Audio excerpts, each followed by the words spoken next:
प्रिय दर्शकों, कहा जाता है कि स्त्रियों को सृष्टि की रचना करने वाले परम पिता ब्रह्मदेव भी समझ नहीं पाए हैं, तो साधारण मनुष्य की बात ही क्या। आज हम आपको और एक नई प्रेरणादायी त्रिया चरित्र की कहानी सुनाने जा रहे हैं। तो आपसे हमारा निवेदन है, आप इस कथा को पूरा ध्यान से सुने। प्राचीन काल की बात है। भूपाल देश में राजा सोमराज करते थे। वे बड़े ही धर्मात्मा और न्यायप्रिय राजा थे। उनके गुरु का नाम ऋषि डूंग था। वे सभी शास्त्र विद्याओं में निपुण थे। उन्होंने कई राजाओं को शिक्षा प्रदान की थी। फिर एक समय की बात है, किसी कारणवश राजा सोम को ऋषि डूंग की सहायता पड़ी, तो उन्होंने उन्हें बुलावा भेज दिया। वहीं दूसरी ओर जब राजा का बुलावा गुरुजी को मिला, तो उन्होंने सैनिकों को बोला कि तुम आगे निकल जाओ, मैं कल आ जाऊंगा। ऋषि डूंग एक भिक्षु थे जो हमेशा पैदल चलते थे तथा भिक्षा मांगकर ही अपना जीवन व्यापन करते थे।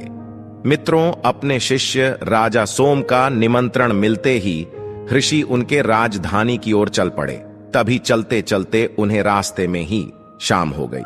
संध्या के समय वे एक गांव में जा पहुंचे।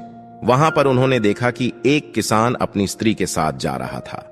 ऋषि ने उस आदमी से कहा, भाई, मैं एक यात्री हूं, आगे मुझे बहुत दूर राजधानी जाना है, पर रात्रि होने के कारण मैं अब आगे नहीं जा सकता। कृपा करो आज की रात आप मुझे अपने घर में ही आश्रय लेने दो। जैसे ही सुबह हो जाएगी मैं यहां से चला जाऊंगा।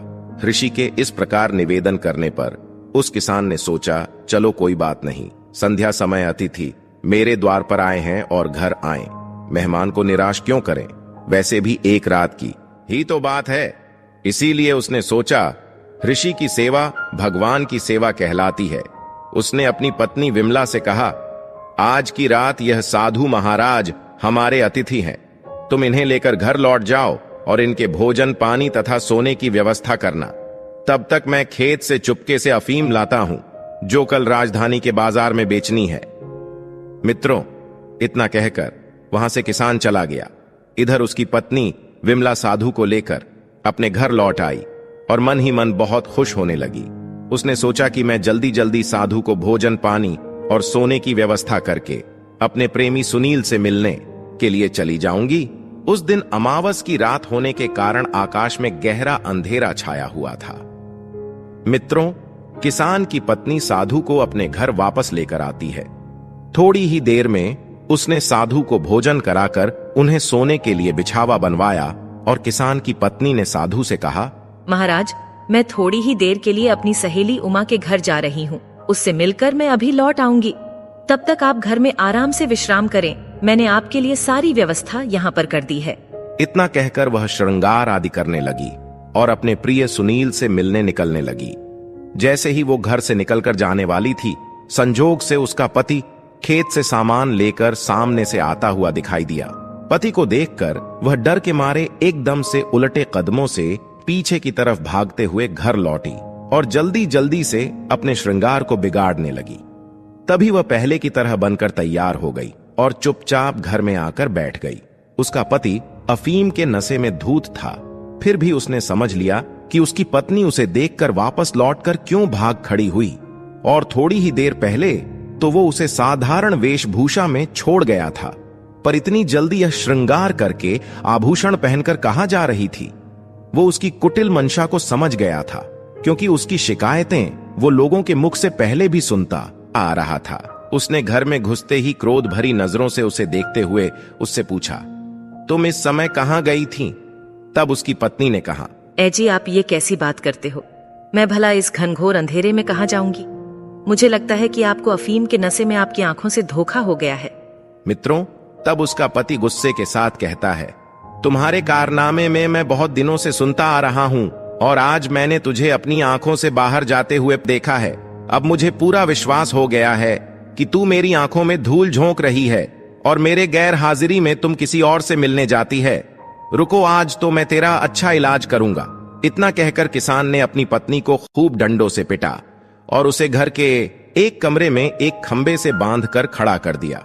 काम के थकान और नशे के कारण वो भी जाकर सो गया। वहीं दूसरी तरफ किसान की पत्नी की उमा नामक सहेली थी, जिसका पति राजा के यहाँ सैनिक का काम करता था। जब उसने पति को थक करके गहरी नींद में सोते हुए देखा तो मौका के फायदा उठाकर वह अपनी सहेली से मिलने गई और बोली, अरे ओ विमला, सुनील तुम्हारा प्रियकर गांव के बाहर तुम्हारी प्रतीक्षा कर रहा है, तुम उसके पास जाओ, वो बहुत गुस्से में है, जल्दी से जाओ। मित्रों, तब उमा विमला से कहने लगी, अरे ओ उमा, बात तो तुम्हारी ठीक है, पर मैं इस समय कठिन बंधन में जकड़ी हुई हूँ, मैं बाहर कैसे जा सकती हूँ? और दूसरी ओर मेरा पापी पति पास में ही पड़ा सो रहा है, अब तू ही बता मैं क्या करूँगी? तब उमा कहने लगी, विमला तू चिंता मत कर, तेरा पति नशे में धूत है, यह सुबह से पहले नहीं जागेगा। मैं एक काम करती हूँ, मैं तेरा बंधन खोलकर तेरी जगह पर मैं खुद बंध कर खड़ी हो जाती हूँ। मित्रों, विमला को उमा की बात अच्छी तरह से समझ में आ गई थी, तभी उन दोनों ने वैसा ही किया। विमला ने अपनी सहेली को अपने स्थान पर बांधकर खड़ा कर दिया और स्वयं अपने मित्र के पास चली गई। फिर थोड़ी देर बाद किसान को अपने किए पर पछतावा होने के कारण उसकी नींद टूटी और वह जागकर अपनी पत्नी के पास जाकर कहता है, ये विमला, अगर आज के बाद तू बाहर जाना छोड़ देगी और मुझसे जबान लड़ाना छोड़ देगी तो मैं अभी तेरा बंधन खोल सकता हूं, मुझे अपने किए पर पछतावा हो रहा है। मित्रों, पर उस बेचारे किसान को क्या मालूम था कि जिससे वह बंधन खोलने की बात कर रहा है वह उसकी पत्नी नहीं बल्कि उसकी कुलटा सहेली उमा है। तभी आवाज को पहचाना जाने के डर के कारण उमा ने उसकी बात का कोई जवाब नहीं दिया। किसान ने फिर वही बात दोहराई, वह फिर भी कुछ नहीं बोली। उसको निरुत्तर देखकर फिर से किसान का गुस्सा सर के ऊपर चढ़ा। अपनी पत्नी से प्रेम पूर्वक बातें करने बावजूद भी उसका कोई प्रति उत्तर न देखते हुए वह गुस्से के मारे आंख बबूला हो गया और उसने गुस्से में एक धारदार चाकू को उसकी तरफ फेंक कर दे मारा। तभी अचानक से उसकी नाक कट गई और वह उसे भला बुरा कहता हुआ फिर से जाकर सो गया। इधर वो साधु सारी कहानी अपने आंखों से देख रहा था। उधर काफी देर के बाद जब किसान की पत्नी विमला लौटकर वापस घर आई और उसने पूछा, अजी सहेली उमा, तू ठीक तो है? मेरे जाने के बाद ये पापी जाग तो नहीं गया?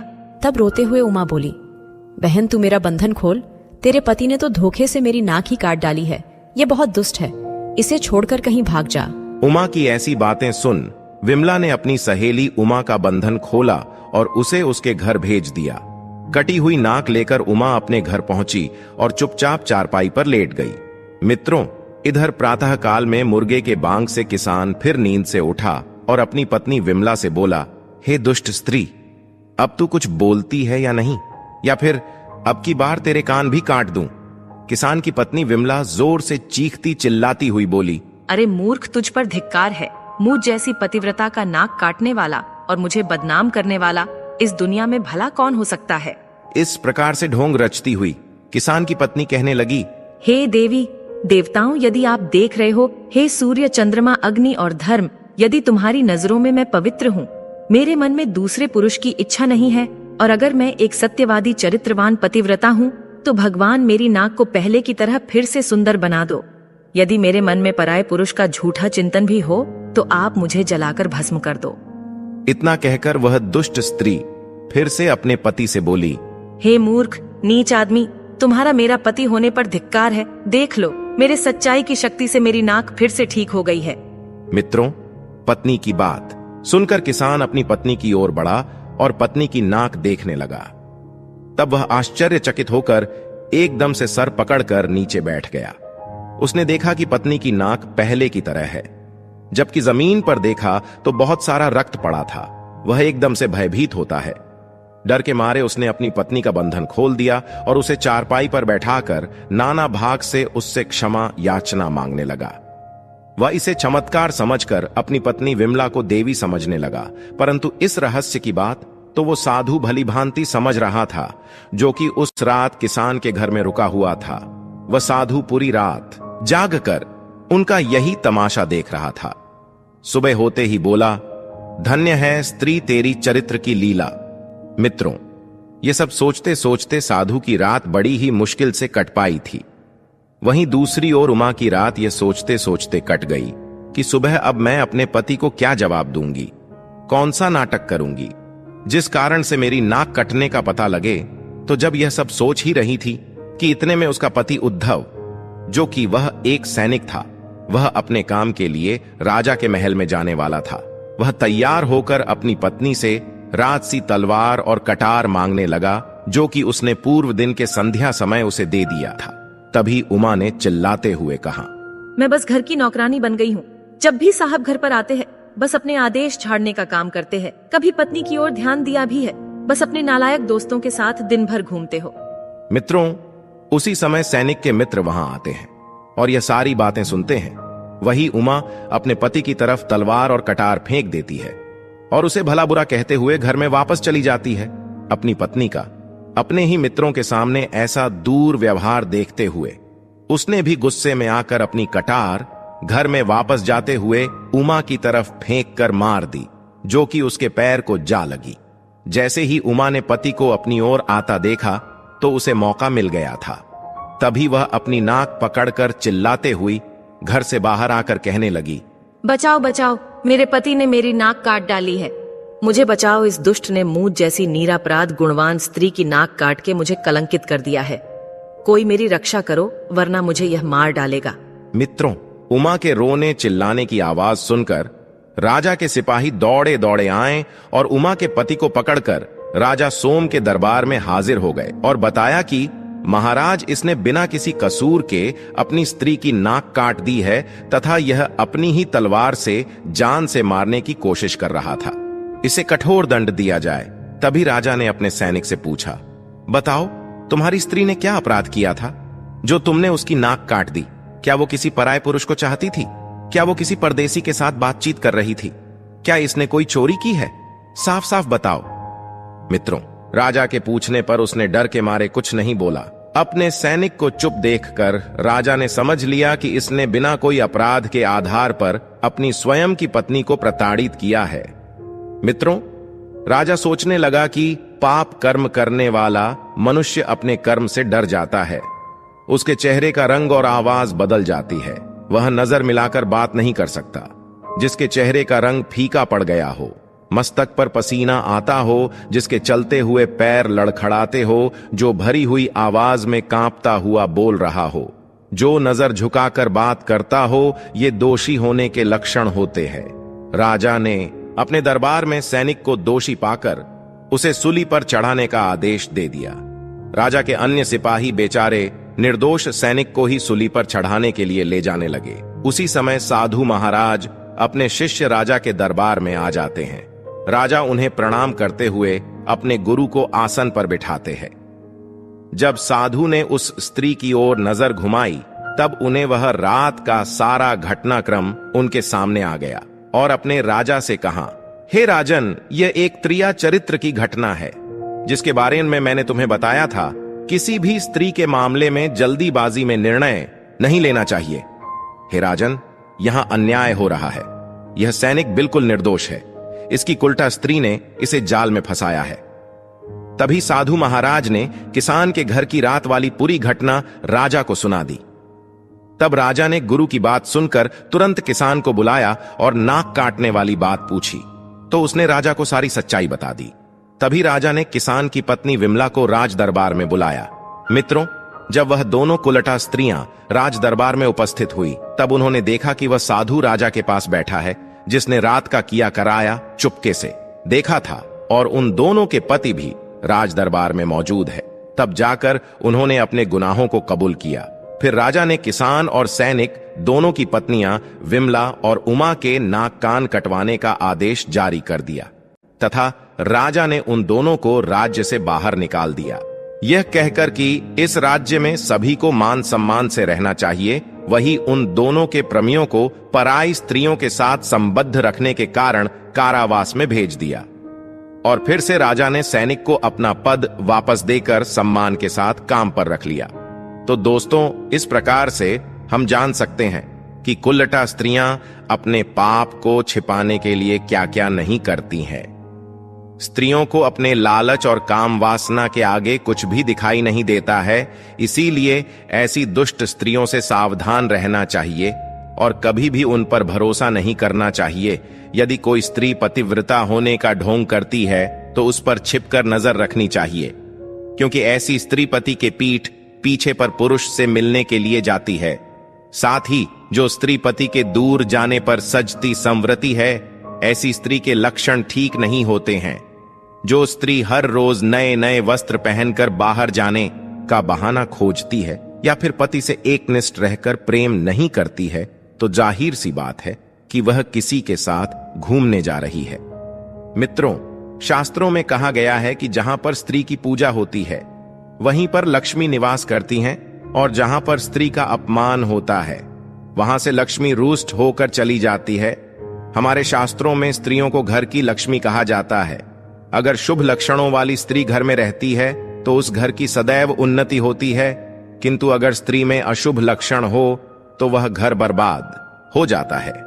दुष्ट स्त्रियां हंसते हुए पुरुष के साथ समय देखकर हंसती हैं, रोने वाले के साथ रोती है तथा जो उन्हें पसंद नहीं है उसके साथ मीठी मीठी बातें करके उसे वश में रखती है। उल्टा स्त्री के मुख में अमृत की बातें और मन में हलाहल विष भरा होता है। अपने स्वार्थ के लिए किसी के साथ कुछ भी कर जाती है। काम के लिए किसी भी पुरुष को अपना बना लेती है, जैसे एक भौवरे की तरह जो ताजे ताजे फूलों से रस को चूसकर उड़ जाता है। उसी तरह स्त्रियां काम पूरा होने के बाद में अपने हाथों से अपनी छाती और माथा पीटती हैं। मित्रों, जब पति घर पर नहीं होता है तो स्त्रियां स्वेच्छाचारिणी बन जाती हैं और अपने मन की करने लगती हैं। कहते हैं कि उल्टा स्त्रियों का अपने पतियों में तो अनुराग नहीं होता, इसके विपरीत पर पुरुषों में उनकी आसक्ति खूब होती है। पर पुरुषों के लिए उनके मन में बहुत रुचि रहती है तथा अपने पति का प्रिय वचन भी कड़वा लगता है। ऐसी स्त्रियां जिनका मन दूसरे पुरुषों में रहता है, वे अपनी ममता भी भूल जाती हैं, लोगों की निंदा भी हंसकर सहन कर लेती है, पराये पुरुषों के बंधन में डूबकर अपनों को भी भूल जा सकती है, और अगर वह किसी से घृणा करती है तब उसके प्राण भी चले जाएं तो भी हंसकर स्वीकार कर लेती है। तो प्रिय दर्शकों, उम्मीद है आपको यह कहानी अच्छी लगी होगी, तो वीडियो को लाइक जरूर करें और कमेंट में जय श्री कृष्ण अवश्य लिखें। साथ ही चैनल को सब्सक्राइब करना ना भूलिए। आप सभी का धन्यवाद। फिर मिलेंगे एक और नई कहानी के साथ।